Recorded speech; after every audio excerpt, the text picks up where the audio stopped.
Okay, hello everybody. Welcome to another movie review stream.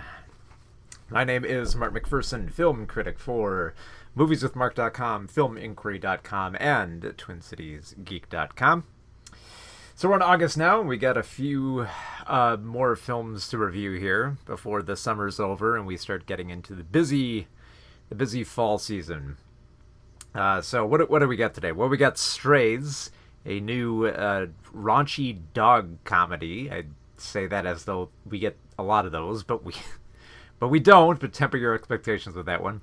We'll also talk about the Last Voyage of the Demeter, based on the one chapter within Dracula in which he was being transported to London. And we'll also talk about Meg 2, The Trench, the sequel to the giant shark movie from way back in 2018 when that last film came out. And we'll also talk about Justice League X RWBY.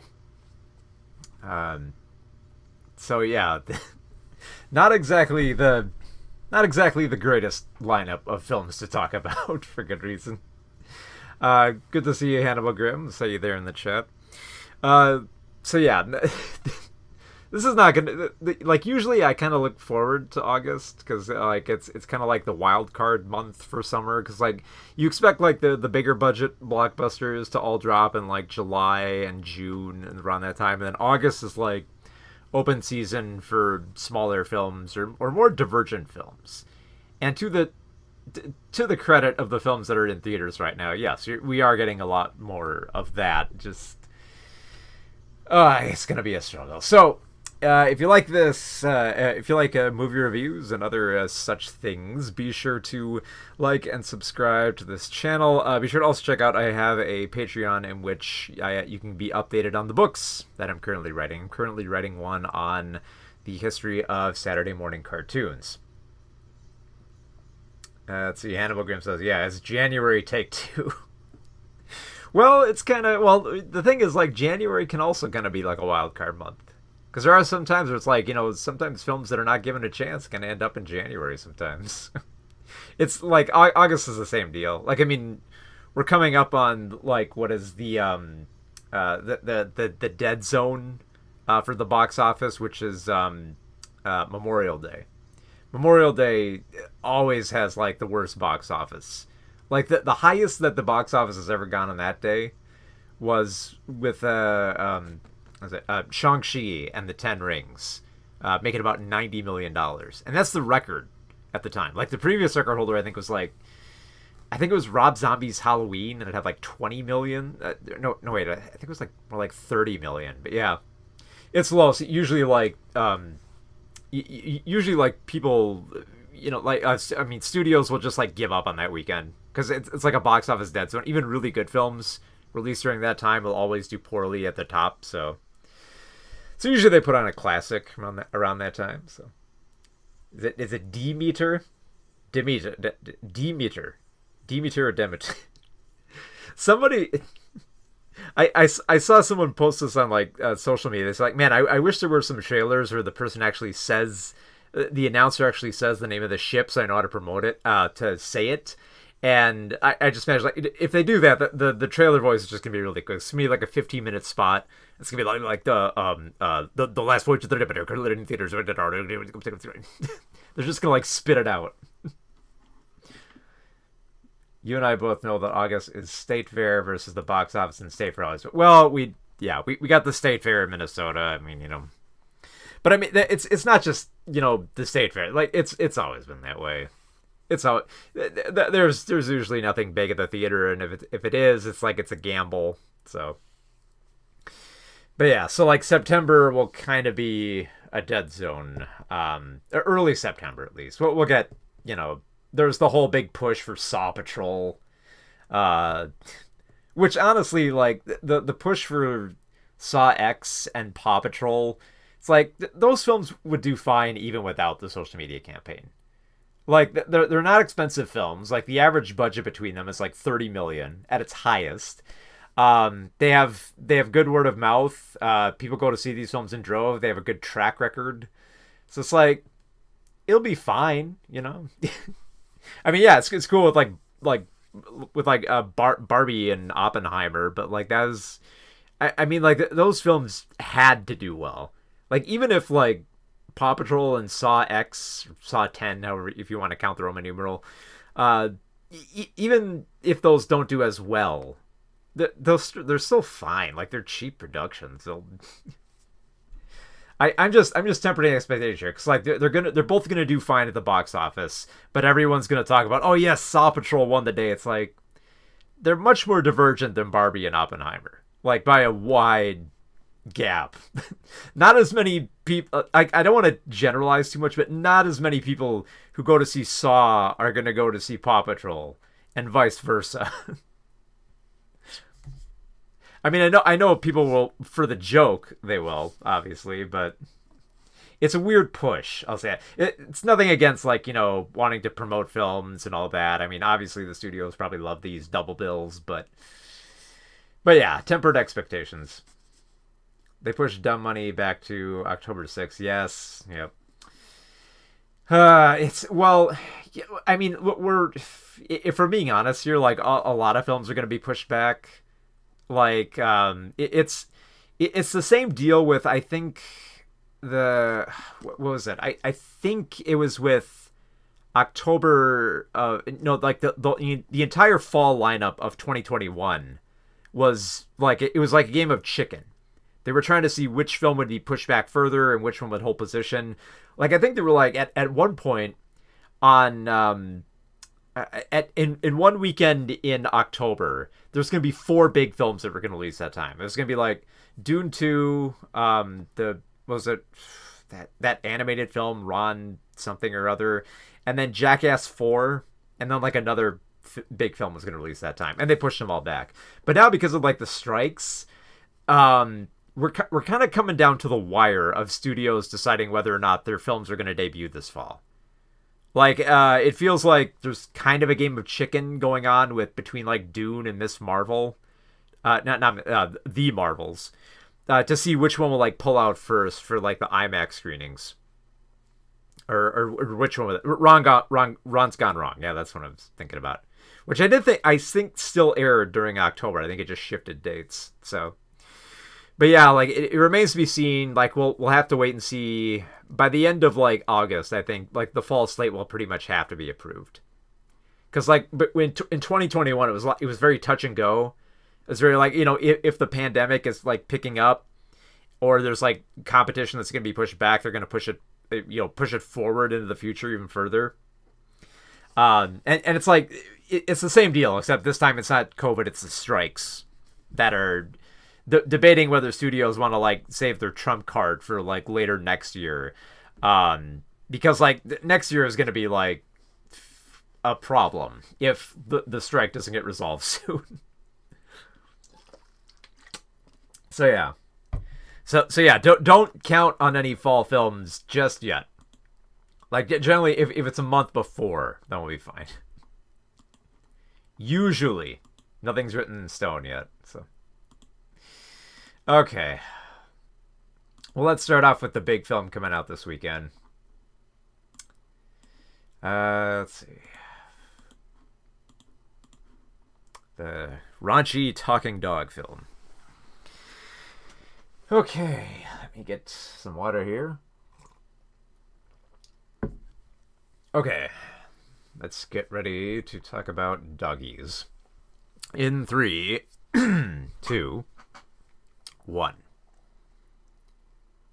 So, Strays is the foul-mouthed dog movie, which fits into this camp of comedies that are trying to be subversive by taking a genre or a story that's typically associated with like a family film, and making it more adult.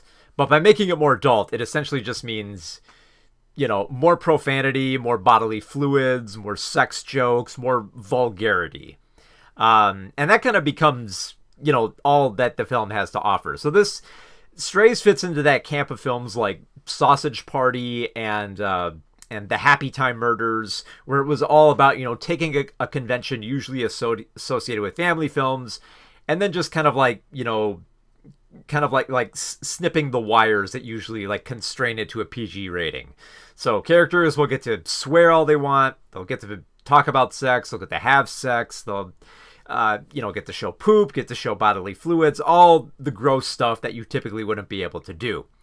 And on one level, sure, like it's freeing. Like I understand the appeal for that, just having like a film that's very divergent from what you usually expect. But there's like a question that I usually ask with these types of films that want to be like adult and subversive of this nature, which is that if you were to trim down the vulgarity and take out a lot of like the sex jokes and the grotesqueness of it, would it still be an adult film? And usually the answer with these type of films is no. And that's actually what Strays ends up being. It ends up being fairly derivative of like a lot of other dog movies that you might have seen.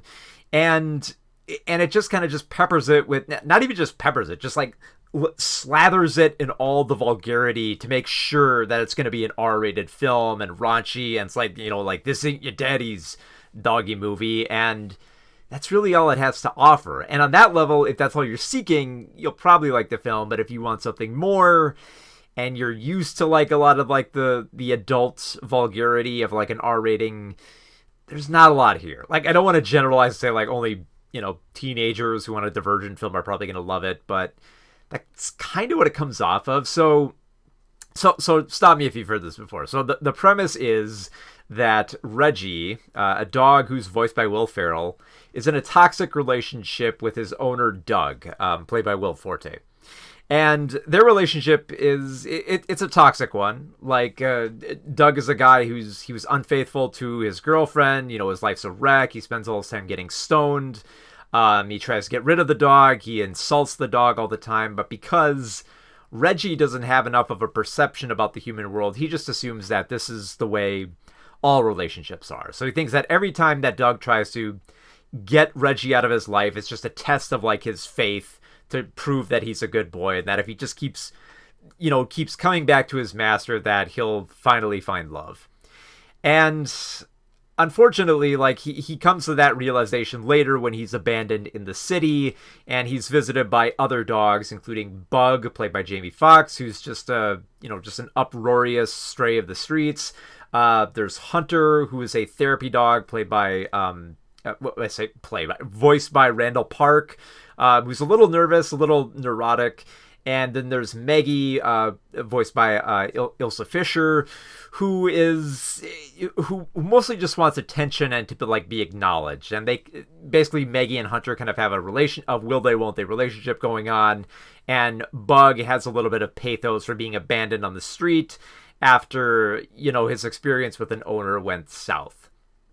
So once Reggie, after, having a night out on the town, like eating scraps and digging out of dumpsters and humping stuff and making all kinds of the typical dog gags that you typically associate with this type of comedy, he comes to the realization that Doug is a terrible owner and that he wants to get revenge on Doug.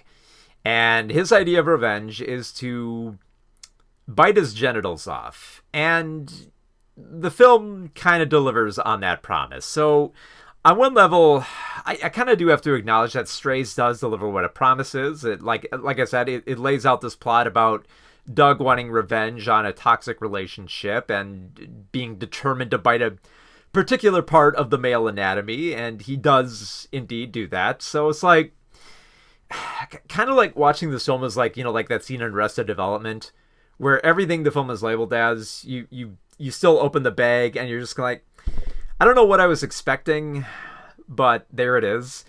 And I know that's going to be like a big defense of the film. It's like, well, it didn't really set its sights that high. What more can you expect from the film? But here's the thing about Strays. There actually is a very clever moment in this film where I actually did kind of smirk at the screen, almost a laugh.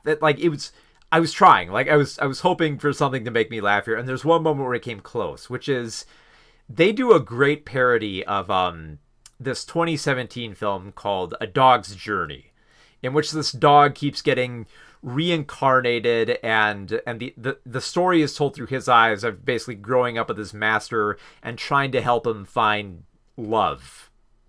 It's an incredibly corny movie. It's not very good. And Josh Gad does the voice of the dog and basically like tells us all about this heartwarming romance.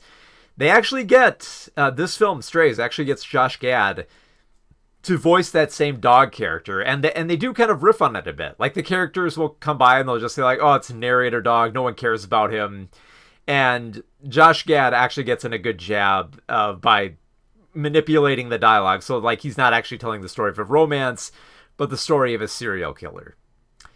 And it's like, and nobody would listen to the dog, but he was trying to tell you that's a serial killer.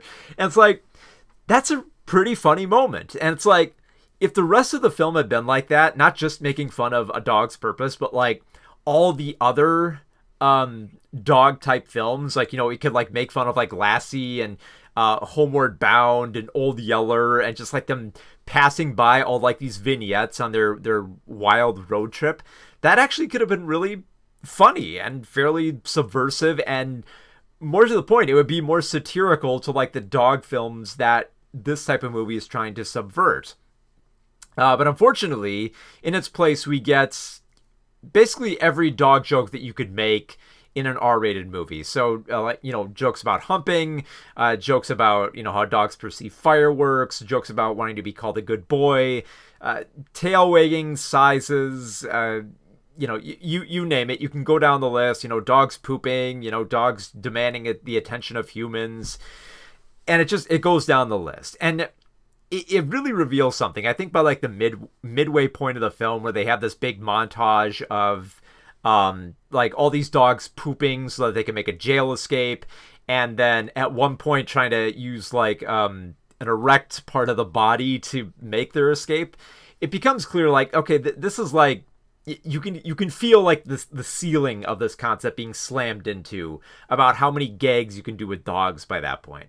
And by the time the film exhausts that element of the film, it just falls back on just profanity at that point. It's like, isn't it funny that Jamie Foxx keeps, saying the F word, and that the other characters keep using it? Isn't it funny how Will Ferrell will improv this dog to say wildly inappropriate stuff for being naive about the world? And that's really all it has to offer at that point. And I was thinking about, because the marketing for this film has been all about, stressing, oh, it's about time that we got an R-rated dog movie, or, a film that actually does more than just like, like the typical family dog movie. But the thing is that there actually was a fairly adult film involving a dog, which was, I believe it's called White God.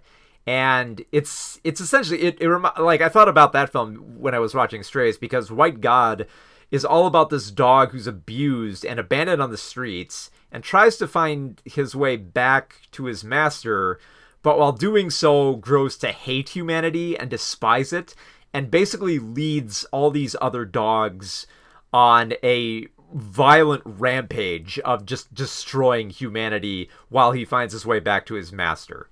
And it's a fairly surreal film, but like it's devoid of like any, there's no like inner monologue of the dog or anything, like, and it's treated very dark and emotional, and it's surprisingly effective. Like, I actually kind of love that film. Like, so it's like, if you actually want kind of like more of an adult dog film, I would say go see White God, because Strays is the same deal as like Sausage Party and Happy Time Murders. It's taking this thing usually associated with kids movies and just slathers it with all these, adult jokes, which is basically just like, here's all the vulgar stuff that you couldn't do in a dog movie.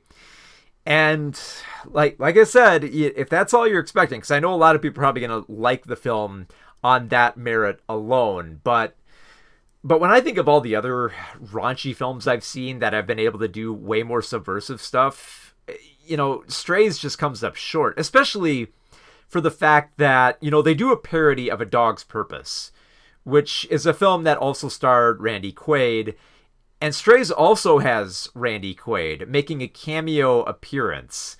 And you would think, like, it's the perfect opportunity. Like, why couldn't you do more with Randy Quaid? Sorry, Dennis Quaid. I should preference that. Dennis Quaid was in life. It would be a much different film if Randy Quaid was in A Dog's Purpose. But yes, like Dennis Quaid is in this film. And you have the perfect opportunity for him to have more of a bit with The Dog's Purpose, and they don't take advantage of that. And I would say that's a plus because they're not relying on the same joke. But this is a film that could do to satirize more of the other dog films the way that it did with The Dog's Purpose. Like, to me, that's the funniest part of the film because, like, it's aware of the genre that it's trying to, subvert throughout this film. And it never goes back to that. It always just feels like it's just trying to stage like on paper, it's an okay story about, a dog trying to get over a toxic relationship. I'm sure there are some people who probably relate this to a film we had later this year, Renfield, even though like Renfield at least did like an okay job of balancing the darkness with the absurdity of it. So you're kind of like teetering between feeling bad for Renfield and laughing about his plight being exaggerated. But there isn't a lot of that with Strays. In fact, for like the first act of the film, you feel so bad for Reggie that all the absurdity of having Will Forte kind of be abusive and like shout at this dog is deeply uncomfortable to watch. We're just like, okay, I get it, like Reggie's unaware that he has a terrible master, but this guy is really bad. And then, of course, when you get to the end of the film, it just exaggerates him to a degree where he's going to kill some dogs. And again, that's an aspect that you would see in a kid's dog movie. And the only difference is just like he swears more and the dogs will bite a guy's genitals, but more like a little bit more overtly where you can see like blood and like they add some poop into the mix. So, well, like I said, it's just slathering on all these grotesque elements to make it seem more adult when it's the same. It's The Secret Life of Pets. It's Homeward Bound. It's White God. It's A Dog's Purpose. All these films mashed together and just given like an adult coating to make it seem more subversive. And it's just, in addition to just not being funny, it's just like it's fairly mean most of the time and just deeply cynical, where it's like even if you're trying to get into like the raunchy nature of the comedy, it feels hard because the film is trying so hard to make it feels like it's trying to make it funny by making it more mean, that by the time you get to the more emotional moments in this film, like when Reggie feels like compelled to just continue the relationship, or a fairly heartwarming moment where like they find a lost Girl Scout, it's hard to appreciate those moments just because all of it is built on the back of just having these characters be very, just slinging profanity and poop and piss all over the place. And it just relies on that. Like a lot of scenes will just like linger and let like the dialogue improvise while just you watch like the pee and the poop. Just like, so it feels like less like the vulgarity is like the frosting here, and more of like the the meat here. And the dialogue of saying like, oh, I'm so glad like we're pissing on each other as like a friendship pact, and it's like, isn't it great? And the dialogue will just like linger like that for like another 30 seconds to a minute while you're watching the dogs piss. And it's it's not that fun because you realize in this scene the humorous nature of it is not coming from the dialogue here. It's coming from the piss. You're supposed to be laughing at the dogs peeing on each other, and there's only so long that you can laugh at pee and poop before it loses its allure. Same goes for everything here. There's only so many times you can listen to Jamie Foxx cuss as a dog before you get tired of it. There's only so many times you can watch them humping stuff before it just gets tiresome. It's like, you almost got to wonder, like, are the people behind this, have they watched a lot of dog movies? Because they go through a lot of these similar motions, just not to like the same degree that they're showcasing for an R-rated film here.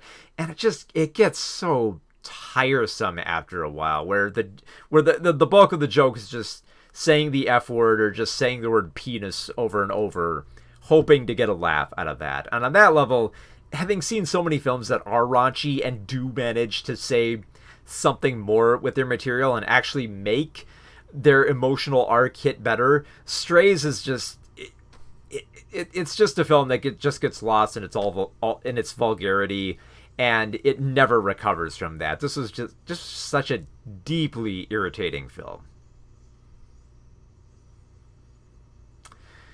So yeah, Strays, not very good. Currently playing in theaters right now.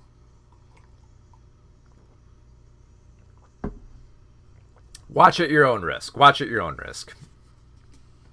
And I want to stress that point. I'm not trying to suggest, to a degree. Yes, I am suggesting please don't go see the film. But I'm not trying to, specifically say, do not go watch this film. Because all you can really do is recommend it. Or not recommend it. And I don't recommend it. If that makes any sense. But, it's you've seen the promos. You know what you're in for. You should, like I said, I feel like referencing Sausage Party and the Happy Time Murders will give you a good degree. I'd say this. If you did like those films, if you liked what they were doing, if you just like the gross out nature of it, as the only joke that it's got, then you're probably like Strays. It's, what can I say? Not a very funny movie, unfortunately. And I was hoping it would be. I saw the promos, they didn't impress me. I heard the premise, didn't impress me. But I'm like, you know what? I'll try it. Because, I don't want to make it seem like I don't like raunchy comedies. I do like when I don't mind, the grotesqueness and, the dog poop and the erect dog penises and the sex jokes and all that and the profanity. It's all fine, but it's like I said, that's the frosting. You want to make sure there's actually some, there's some. You don't want it to just be the cake of it. You want to get through all the grossness and find something more under there. There's actually a story and characters you care about, and there's none of that in Strays, unfortunately. I wish there were. Let's see. Strays had moments. That's about it. The dog park scenes are the ones that got me laughing. The dog park scenes are not bad. I think, the jokes on paper during those scenes are all right. I feel like it's one of those things where I feel like they're very reliant on the performance of the actors to sell those scenes. And I feel like there's only so much they can do for just being voices in that. Oh, I should have mentioned in my review, DC League of Super Pets. I also thought of that film when I was watching it, because the entire backstory behind Bug is exactly like I forgot his name, but the Batman dog in League of Super Pets. It's the exact same backstory to the letter. And it's just, it's so derivative. My God. You'd think it'd be more knowing if it wanted to, mock dog films, All right. So let's talk about a different film. Last Voyage of the Demeter. Demeter. Getting a little Peter Lorre there. Or Ren from Ren and Stimpy, if that's more relatable, I guess. Okay, let me get my notes up here. And we will talk about this vampire film in 3, 2, pardon the terrible accent, 1.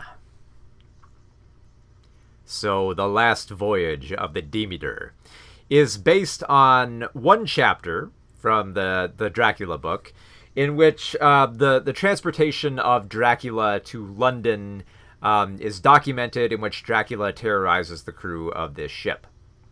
Now, I'll be honest, on paper, I like the idea of this film. I like that, you kind of stage it like, kind of like Alien, where, all these characters are trapped on a ship. There's a monster on board. They got to find a way to survive it, or else, they're all going to end up dead at sea. That's a great premise to start with. I like that idea. It's like, that's all I got to hear. Like, I'm on board. But it feels like something is a little bit amiss when the film started, because the film starts with a textual prologue, which, in the same way that like Lightyear tried to lay out, where this takes place in the timeline and what it's supposed to relate to, you get the same thing with this film. It, like, the film specifically tells you, like, oh, here's what's happening in the Dracula story. Here's what, we're basing it on the Dracula book. Here's what's happening in the book. Here's the chapter that it's from. And here's what's going to happen at the end of this tale. Just so, like they set it all up so, like, there's no confusion. So you won't have to go rushing off to, like, Wikipedia to figure out what's happening here. So, like, it's not I don't quite want to say, like, that's terrible, but I think it does kind of, set up, like, your expectations for what's to come in this film. Because it feels like, here's the thing, like, the film runs 2 hours long. And I feel like that's a good amount of time for, like, like one chapter of a book. It gives you a lot of room to expand on the characters, to get to know them, like them, root for them, to see if, like, they'll be the ones to stop Dracula, even though everything set up in the beginning tells you that, this ship is going to crash and Dracula is going to survive. Like, you don't even have to read the book for that. Like, they give you, like, a big, like, foreshadowing event of, like, what's to come when the captain's log is recovered from all this. Because I again, on paper, I like what they set up here with the characters. You have Corey Hawkins playing Clemens, a black doctor working on the Demeter, seeking to prove himself, and, like, realizing that he's not as widely accepted, within Europe. You also have Captain Elliot, played by Liam Cunningham, who actually does a really good job playing, like, this kind of, like, stern man trying to, like, take control of the crew, but also has, like, his emotional core that can be rocked when, like, his son, his grandson is threatened aboard this ship.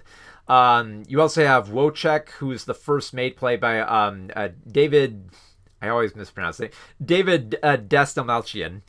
And he's gunning to become, like, the next captain of the ship, but isn't sure quite if he's ready to take on the responsibility. And then there's a few other characters wrapped up in there. You have, like, I'd say probably the most notable character is Joseph, the cook, who's very religious.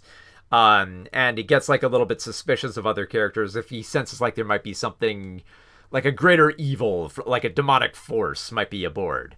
So a lot of interesting characters are set up there.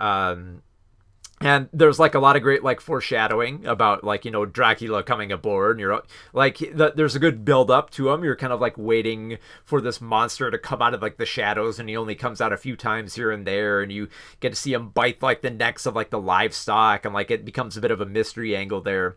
I like all that. I like the assembly of it, and, like, the production values are actually really good. I like the way the ship is set up. I like the nights are always, like, like, dark, and, like, the rain that comes aboard, and the creepy nature of, like, the innards of the ship, and how you hear, like, the creaking and, like, the rapping on the wood. Good atmosphere. I like the way that it's all set up. The problem is, like, this type of formula, it's like it's setting up, like, a slasher element. So you want, like I said, you want to get to know the characters here.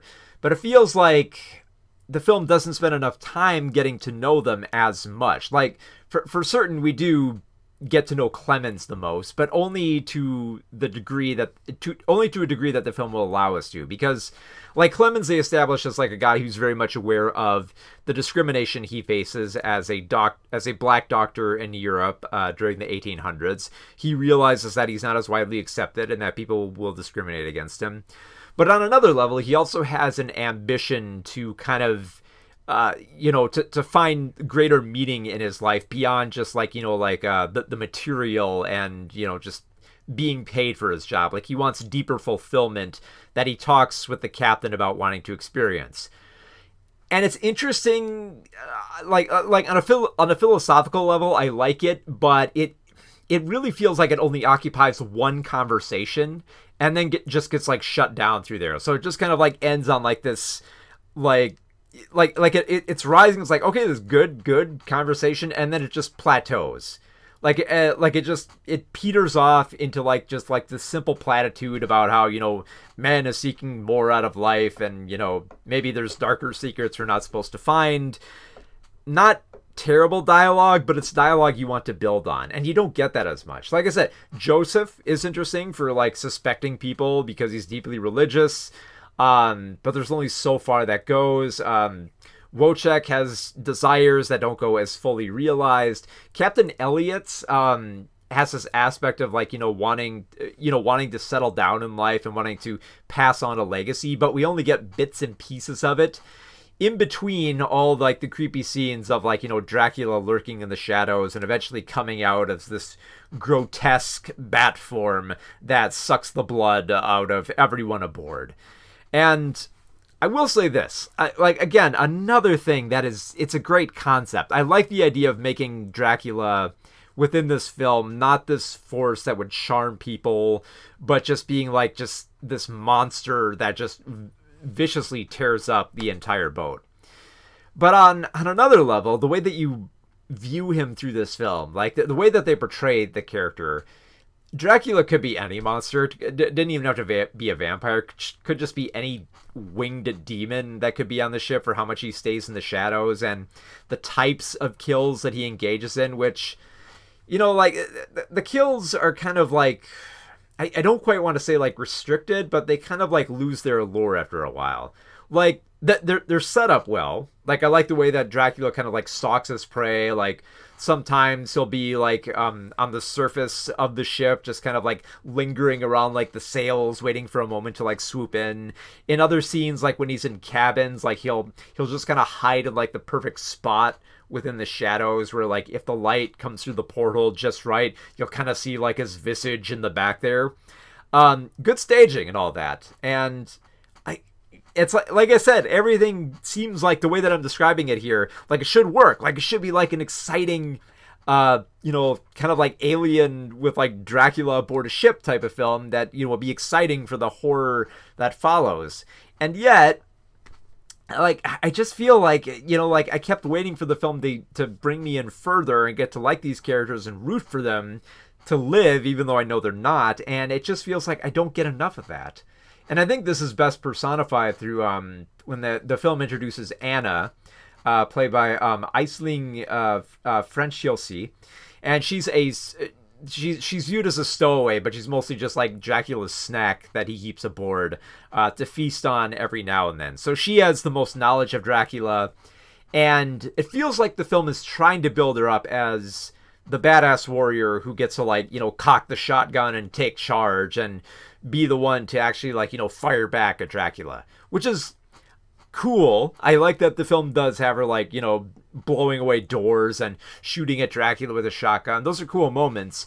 But most of the time that we get to know Anna, she only talks like kind of briefly about her village, and most of it is just about, like, hey, I know Dracula. He terrorized our village. Where's Dracula? Oh, Dracula's aboard. We got to get away from Dracula. And that's like, it's a shame because that's like the bulk of the dialogue here is most of the characters just talking about this threat aboard the ship and not much about themselves, which I was kind of hoping more of. It's like most of the running time gets taken up for them saying, oh, who could have made these bites? Like, oh, is it a demonic force? Are there demons aboard? When it's like that premise sets up a great scenario where like the characters would be very accusatory of everyone on board, and we get a little bit of that like when they find Anna stowawayed. They're kind of like, oh, she did it, or like some people don't trust Clemens, or like he did it, and it's just like I wanted to feel more of like that paranoia aboard, and and it feels like we're not given enough time to spend with these characters to kind of have a little bit of a mystery angle going. And at that point, it just kind of feels like the film is just kind of like going through the motions of just like, here's the people being picked off, and, here's Dracula sucking some blood, and here's like, characters who get infected by Dracula in the sunlight. They burn to a crisp. It's like, okay, yeah, it's going through the motions here, but I'm I I'm sticking with the film. I'm waiting for it to actually, find something interesting to explore instead of just kind of, sticking to the script a little too closely, because I wanted to go off on its own and find more moments with the characters, because like a lot of the scenes where they're just like sitting around having dinner with like their rations and just talking about life, those should be like the great moments of character development, and it just kind of feels like they're rushing through a lot of what they're talking about and just leave it on platitudes that it's like they're in a rush to get like to the next Dracula scene, and it's like it's a bummer, because I wanted to get to know a lot of these characters and like them more, so that when Dracula does suck their blood, it doesn't feel as expected, or you feel terrible that this character that you were kind of rooting for and you liked is getting munched on by a vampire. And unfortunately, you don't get much of that, and it just becomes kind of a routine horror film in which there's a monster lurking in the darkness, and he picks off members of the ship one by one until only one of them remains. And you can probably guess which one lives. So yeah, it's a real shame, because I was rooting for this film. I think it's a good idea, it's a good concept, but the execution left so much to be desired that I was unfortunately very, very dismayed by the Demeter. So yeah, The Last Voyage of the Demeter, currently playing in theaters right now.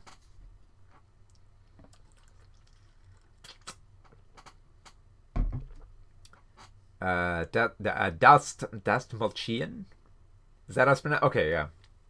I always pronounce that. Always cautious of the frame. Well, yeah, always got to be like a film with a good concept has to be a good film first. Obviously. Hannibal Grimm says the performances were the standout of the film. Oh, definitely. Like, I would say definitely the best thing, about the film is the acting, even more than the atmosphere, because I think everyone does a good job with the dialogue here. Like I said, like, it doesn't have as great character development, but hey, that's more of an issue of the script and not the actual players here, because all the actors assembled are great. Like, they do well with the performance, the roles that they're given. Even what's his name, Javier Botet, I think I'm saying that correctly. He's actually pretty good as Dracula. He's not a standout, but he's fine in the role. I will say this, like, he does get one scene where he does become like full form Dracula by the end, and even for not showing a lot of him, like he made that scene work. Like, it almost makes you want to see like, them try to continue on with this type of Dracula in like another iteration, and who knows, they might. Which is probably going to lead to like some ridiculous articles like, oh, will there be a sequel to The Last Voyage of the Demeter? Well, you won't believe what happens next. Okay, let's talk about another horror film, but a different kind. A different one. Let's talk about Meg 2, The Trench, which I won't have too much to say on this film, unfortunately. Okay, let's get some water here. One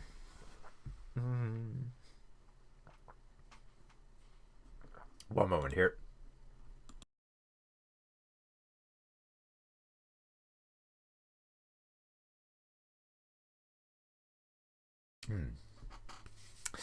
Sorry for the muting there. I wanted to gargle a bit to kind of get my throat going, and didn't want you to hear those grotesque sounds.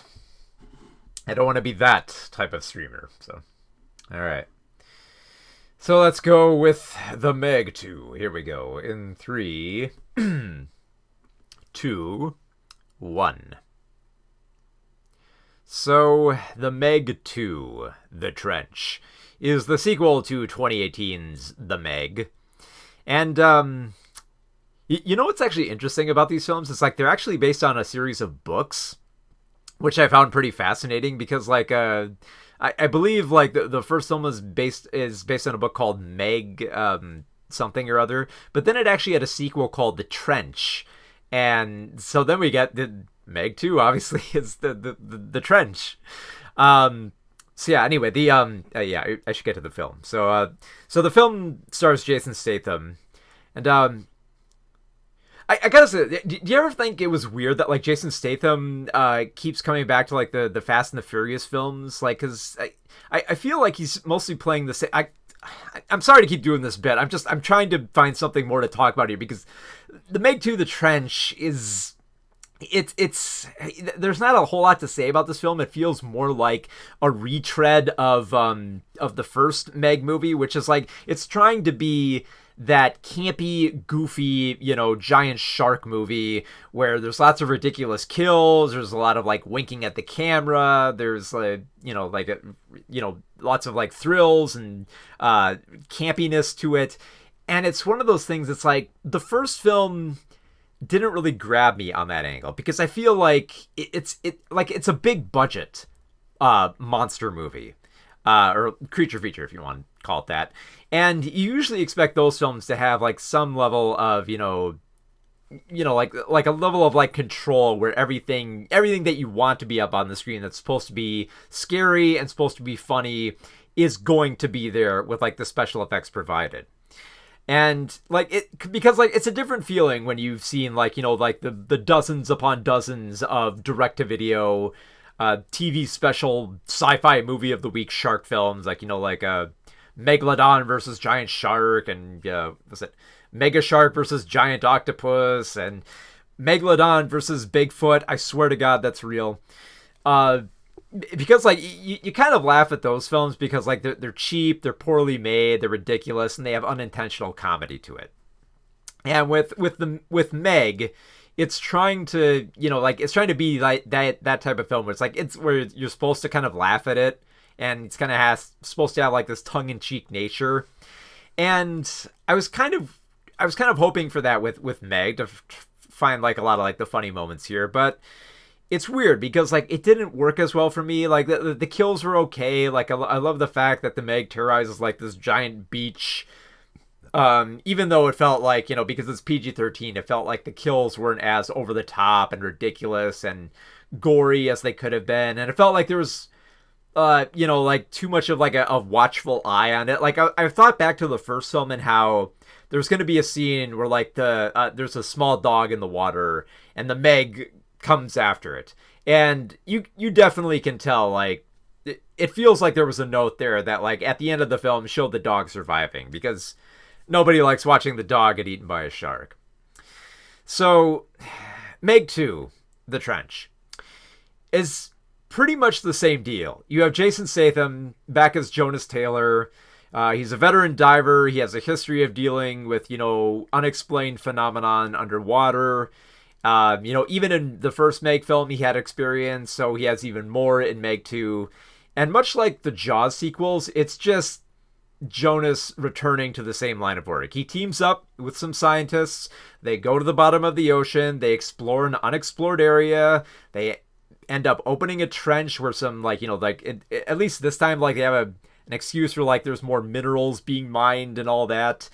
There's some bad men involved that Jason Statham has to kind of kick their asses here and there. But they end up unleashing some giant monsters, some new giant monsters this time, where there's another megalodon, there's a kraken, there's some smaller creatures called snappers that come out of the water and munch on people. And it's just not as fun as it could be. And I want to stress this point because, like, a lot of people were mentioning how critics were giving this low scores. They were just kind of like, well, come on, it's the Meg. It's a giant, goofy monster movie. What do you expect from these types of films?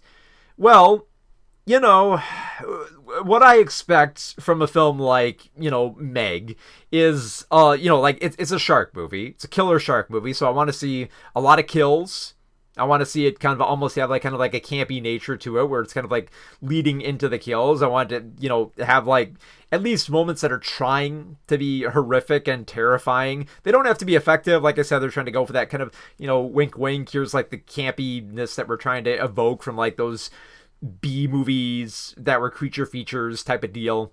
So yeah, I expect all that kind of fun stuff here. And there are moments within the trench where you get close to that. Like I said, like there's a cool moment where you have like Jason Statham throwing harpoons at the monsters. Like that's fun on paper. But like the thing is, like, so much of like the monster attack scenes that you are, let's face it, these are the selling points of the film. It's what you're going to be coming into the movie expecting. Those don't come until like the very end of the film, and by that point, even when it's trying to like go over the top and be more ridiculous with the material, it's just kind of like, I mean, this is the sequel to another film that was trying to go over the top, and well, I'm sure like it worked for some people. It just kind of feels like it's falling back on its laurels here, and just going through the motions of what you expect with this type of film, but having less of it. And I guess like on some level it is kind of getting closer to those cheap B movies that usually go direct to video, because I was thinking about I believe it's a film called Mega Shark versus Giant Octopus, in which the most hilarious scene in the film is when there's somebody just like on a plane, and they look out their window, and they just like they kind of like brace their seat, and they just like stare out the window, and they say, "Holy, what's out there?" And like you see a giant shark fly at the window and munch on the plane, and the plane gets downed. Hilarious moment. People have probably seen this clip online somewhere. And the thing is, if you've seen that clip, you have seen the rest of the film, because the rest of that movie is just, it's not as exciting, it's boring and all that. And I'm sure given enough time, people will probably find like, a lot of the scenes from like the climax of Meg 2, and we'll just like, oh, here's this funny moment there, and like this cool scene. It's like, oh, that's pretty cool.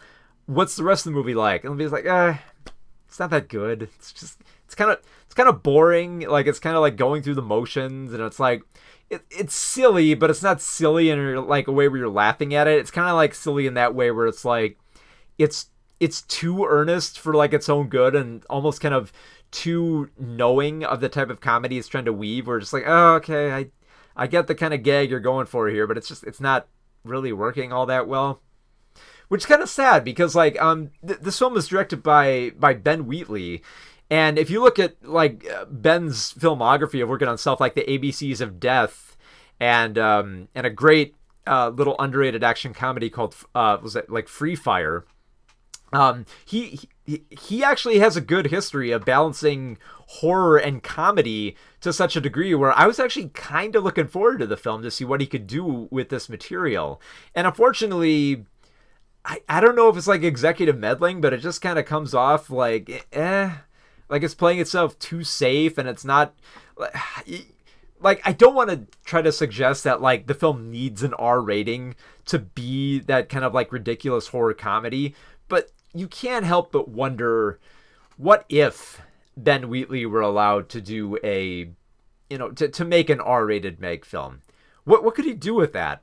Could it be more funny? Could it be more intense and exciting? It could be, but it's hard to say, because like it feels like it's held back just trying to replicate what worked before with the last Meg film. And like I guess I can say on that level, if you kind of dug the Meg, if you really like that first film, you might find some of that same fun within Meg 2, but it all depends on how much you're willing to see it go down the same road. Because the entire premise, it's not that, it feels like the Jaws sequels, where it's just like an excuse to go back to the same shark with the same scenario and just the same level of kills and all that, and not having all that much original to say, rather than instead just falling back on the same level of camp, only more or less so because now you know what to expect from these type of films. So it's unfortunate, because Ben Wheatley's a great director, and I think like this is material you could have a lot of fun with, but The Trench just kind of goes back to all the same stuff that the last Meg film did, except it's less impressive because you're seeing all the familiar stuff over and over again. Pretty disappointing. So Meg 2, The Trench, currently in theaters right now. Give the Meg 2 X marks for the blatant nationality porn and the last shot that reminded me of Street Fighter the movie. Can't wait for a Ben Wheatley original, yeah. Yeah, I want him to do more stuff. And in case you're wondering, yes, there is a third Meg book. And I believe let me double check the numbers, but last I checked, Meg 2 is doing pretty well at the box office. Let me double check here. Yeah, 263 million. That's I mean, like the budget's only 139, so that's pretty good. What was the original at? The original was at 530, so not great, but it's probably a good enough box office where the studio will be like, do another Meg film. People go to those movies. Why not? But just please let the director take the reins. Let the director not just have them go back to the underground, the underwater world of unearthing more prehistoric creatures again. Like, just have them out in the open. Like, I like the idea of the I don't know if it's a spoiler here, but like the pregnant megalodon. Have some fun with that. Can we just stop going to like the same place over and over? I know that's where they come from, but it feels like you could have more to say and do with this material,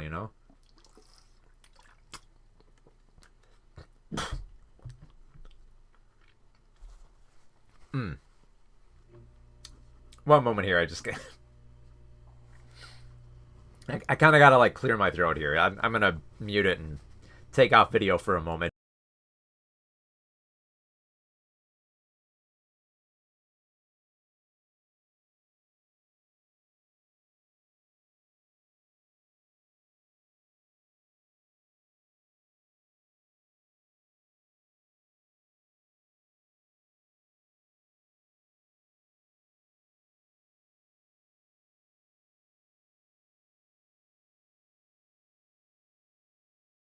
Okay. Alright, there we go. Alright, my throat is a little bit clear enough to get through one more film, and not a very good one. I have even less to say on this one. Oh boy. Get ready, I'm about to go off, so... Okay. I was debating whether I should talk about this film or not. Okay, let's just rip this Band-Aid off. In 3, 2, 1. So, Justice League x RWBY.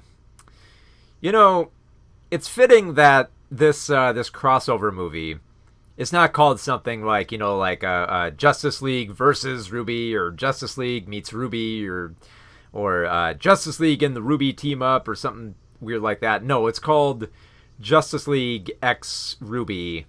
As though it were like a brand name collaboration, like Justice League and the Gap, or Justice League and Pepsi, or something like that. And it's very fitting that it's called this, because it feels like the dominant style here of this crossover is obviously RWBY.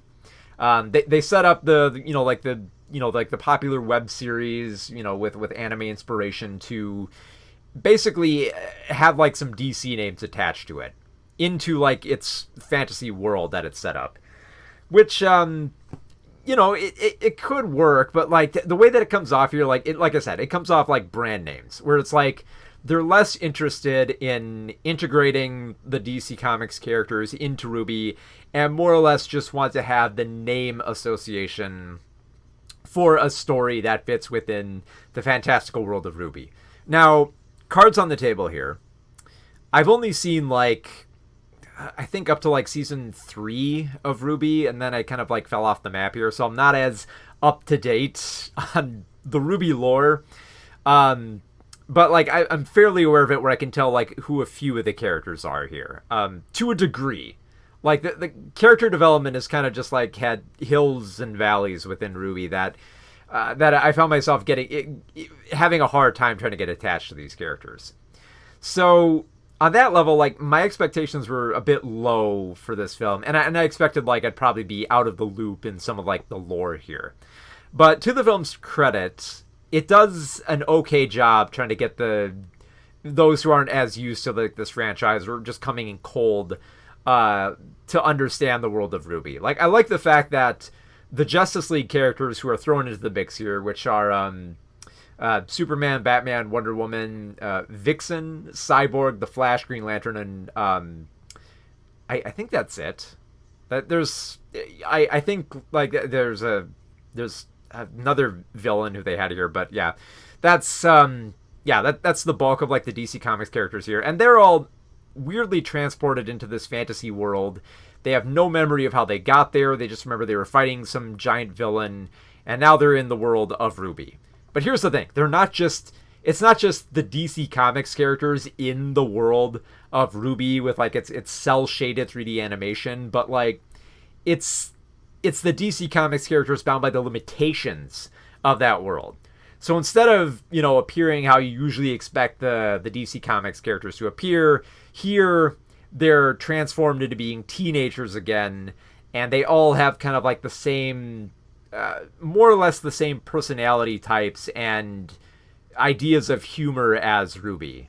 So that's like, it's such a disheartening thing about this film, because it feels like the DC Comics characters have been completely transformed into RWBY characters, with not as interesting traits to them. Like it feels very artificial the way they set up these characters. Like they set up Superman, like they do refer to him as a Boy Scout. They build him up as a leader, but they also, the RWBY characters keep making fun of the fact that he's called Superman. Like a lot, like once, like when they bring it up once, like, oh, Superman, what a ridiculous name, but they keep making this joke over and over and over, and it's one of those things where it's just like, I kept waiting for the other Justice League characters to fire back. It's like, wait a minute, you're making fun of our names, but your entire universe of characters like, RWBY and Weiss and Blake and you guys are all color coordinated. Isn't that a little weird too? And it's just like, they never bring that up, and like they never have a moment to like fire back, because you can definitely tell this is one of those things where they kind of want to have a little bit of fun with Justice League, but like the Justice League can't really have all that much fun with RWBY, because all the characters kind of go through the motions that you would expect them to. Like they do have challenges that they got to get over, but they're like, how do I put this? It's like a Saturday morning cartoon from the 80s, the way that these problems are written. Like they establish the Green Lantern is like as Jessica Cruz, who feels like she's powerless without her ring and that she has to find her inner strength. Superman has to try to find a way to be more of a leader, and he relates to RWBY to this degree where RWBY is not quite sure if she has the similar skills to lead this war against like the Grim that they have to fight. Batman is just kind of, honestly, Batman's kind of boring in this. Like he's trying to be like, he's way too suave than you would expect. You expect Batman to be more of like a loner type, but he's established as being much too willing to work with other people. It's just like all the personality of like the characters like Batman and Superman and Wonder Woman, they don't feel like the characters that you would expect. Like there's like shades of them here and there. So it's like when they got zapped into the world of RWBY, it feels like a lot of their personality got zapped out with them.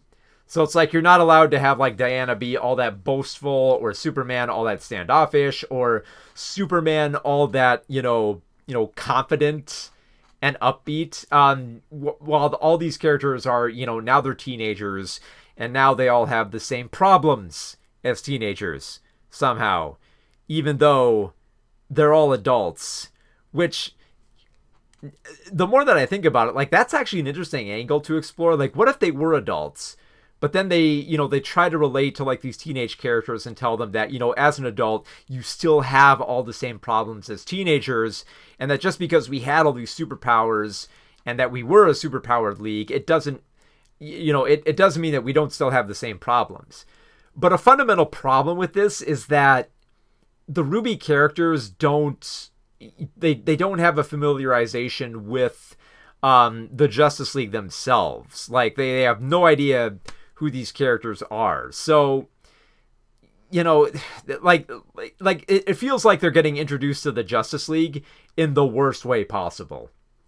And as a result of that, you have a lot of these, bland arcs, and even when you get to like the big twist here of why they're all thrown together in this crossover, it kind of feels like a cop-out.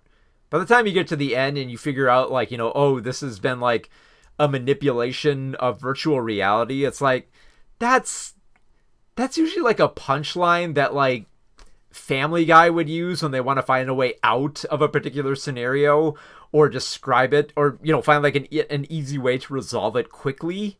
And it just, and even like when they did that joke on Family Guy, even Family Guy would point out how it feels like kind of like a cheat. And here it does feel especially like a cheat because it gives like a convenient solution to the problems. And even like when they reveal who is the real villain behind all this, it's just, like, okay, fine, whatever. I guess they were the villain. And you're not as engrossed in the characters because they reduce all these characters to being such... And this could be the fact that, they only got 90 minutes and they cram a lot of the Justice League in here, but it doesn't really feel like you get to know these characters as much to care about their plight and the way that they're framed. And it just comes off as just such a slog of a movie. And the fact that this is part one of a film series called like, it was like Heroes and Huntsmen type deal. So it's like, and it's weird because like by the time you get to the end of the film, they actually do have a resolution where it feels like that would be the end of it. So it's like, what's the point in continuing on unless like the next Heroes and Huntsmen film is like, I don't know, they're going to team up with like Marvel characters or Scooby-Doo or something. What's next? Oh man, that'd be so terrible if like they team up with like Scooby-Doo and of course like they're all transported back as teenagers, except like they don't have any like the same personality traits. Like Scooby would have to like Shaggy would have to get over like his fears of, not feeling like he's too scared, and Fred would have like confidence issues, and Daphne would have to, find inner strength. It just, they boil these characters down to like, just, it feels like someone's, I hate to say it, but like, it feels like they reduced the Justice League down to like someone's like anime fan fiction of what they'd imagine like, Batman and Wonder Woman and Superman occupying this world and adhering to all the tropes and traits that come with it. So yeah, it's like, it's such a... And I know, like, maybe it's just because I'm not that big a fan of RWBY, but, as a fan of, like, DC Comics and the Justice League, this felt like a slap in the face to that franchise. And I'm not saying that on a level where it's like, I don't think you could make, like, a teenage Justice League type movie and have them cross over with other, similar type teenage characters. I think that could work. I think it's a good idea, but it's very clear within RWBY, like, it's so... like it's in such like a small box of what you can do with that it feels like it's just wasting the potential of the Justice League. And like I said, it feels like you just made a bunch of RWBY characters and slapped some DC branding on them and just like, oh, this is Wonder Woman. She says a Wonder Woman thing, but she's mostly just going to be like another, typical RWBY ally to, have within their arsenal while they try to defeat this villain who's manipulating their realities. And it's just like a film like this really needs to learn that, like, like the fun moments of a crossover like this is not when the characters are all fighting together and using their powers, especially since like the Justice League is severely kneecapped in this film. The interesting parts would be like, when they have conversations with each other, when they compare their worlds and, their personality types and show who gels with which character.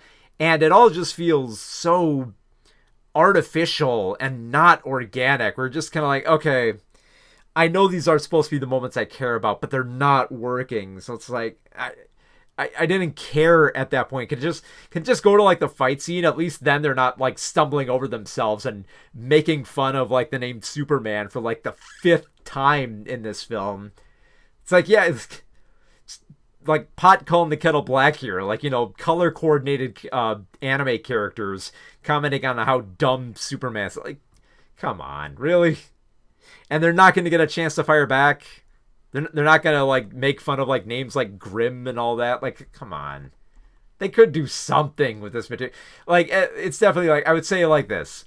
This is a film more for RWBY fans than it is for Justice League fans. Because as only kind of like as someone who's, seen a few seasons of RWBY and watched like a lot of Justice League animated movies and read a lot of the comics, this did nothing for me. And it comes off as a film so disinterested in DC Comics characters.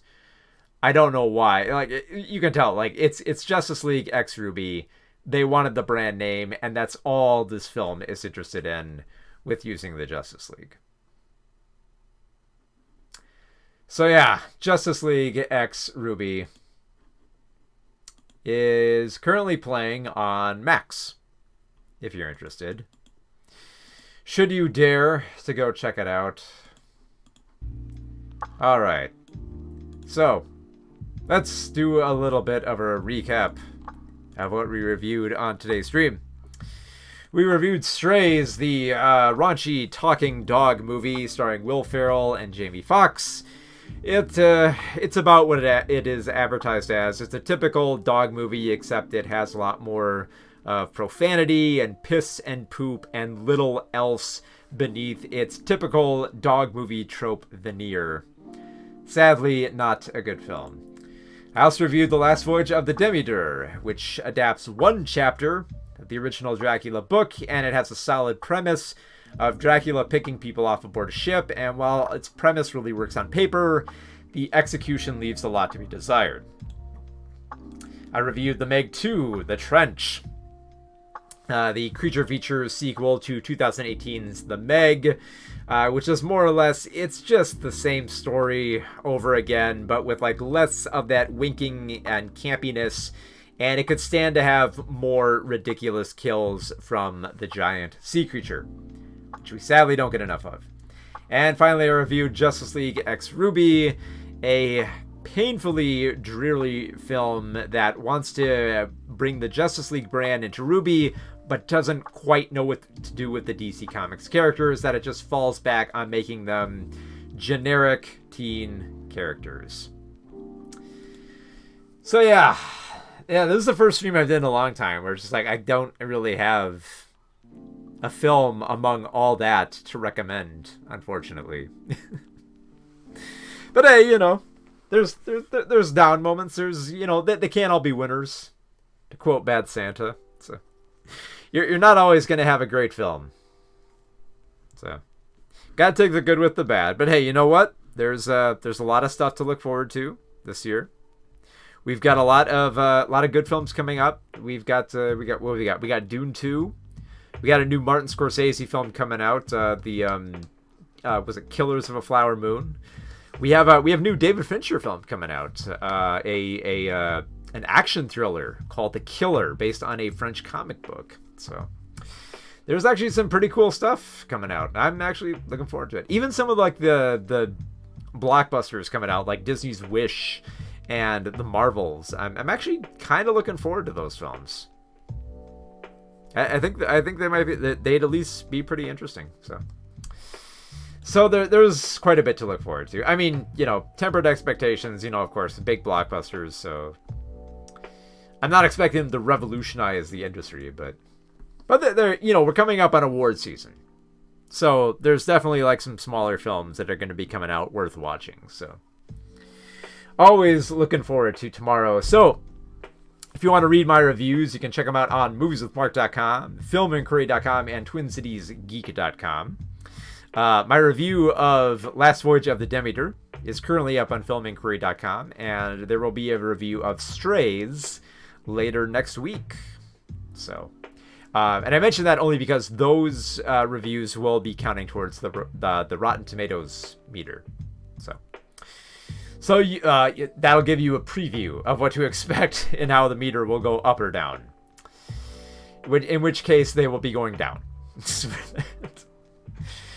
All right, so if you like these movie review streams and you want to see me reviewing more films, including all the stuff coming up on award season, because I should mention I do get award screeners there, so I will be covering everything that'll be picked up by the Oscars.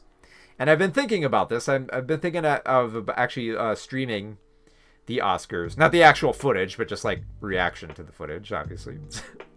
So that'll be coming up. So if you want to see that and other early movie reviews of other stuff coming up this year, like what have we got coming up? Like Paw Patrol, Saw 10, Five Nights at Freddy's. All that stuff is coming up, and I will be reviewing all that. Gran Turismo. More video game films this year. So be sure to subscribe to this channel to keep up to date on all that stuff. Be sure to like this video if you want more early reviews to be seen. And be sure to check out the Patreon that I have linked to this channel as well, where you can catch up on all my early reviews and the books I'm writing on movie history, as well as getting some free books in the mail. So I'll be back in 2 weeks, where I'll be talking about not too much because we're coming up on Memorial Day, but I will be talking about Gran Turismo and maybe a few smaller films that I might have missed the rest of this year. So until next time, I will see you all in about 2 weeks, in which case I believe summer might be just about over by that point. So yeah, until then, enjoy the rest of your summer, and we'll see you in fall to hopefully review some more impressive films. So, here's hoping for better films for the rest of the year. So, have a good one, everybody.